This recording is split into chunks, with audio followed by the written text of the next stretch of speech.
In today's video, I'm going to teach you how to do a video call on Discord.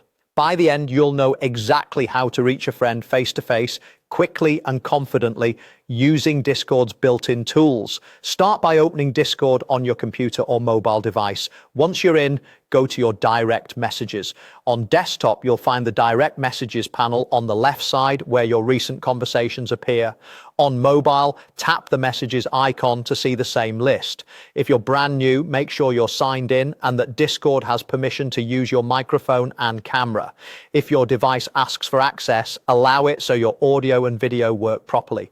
Next, select the friend you want to call. Click or tap their name to open the chat thread. If you have a lot of conversations, use the search bar to find them quickly.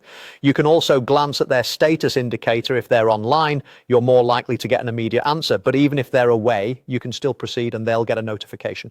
Before calling, type a quick message in the chat. Something simple like, "Hey, are you free for a quick video call?" works well. This is a courtesy that helps you avoid ringing someone who may be busy, and it often speeds up connections because your friend knows what to expect. Keep your message short and to the point, and avoid sharing any personal or sensitive information in the chat.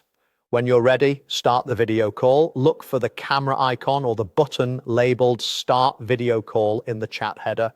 On desktop, it's typically in the top right corner. On mobile, it's near the top of the screen once you've opened the conversation. Click or tap it, and Discord will ring your friend. You'll see a preview of your camera, and once they answer, you'll be connected. During the call, you can mute your microphone, toggle your camera, or adjust your volume. If something doesn't look or sound right, check that the correct microphone and camera are selected in your device settings and that your internet connection is stable. That's all there is to it. Open Discord and head to your direct messages, choose your friend, send a quick heads up message, and start the video call. With these simple steps and a couple of quick checks, you'll be chatting face to face in no time. Thanks for watching and enjoy your next Discord video call.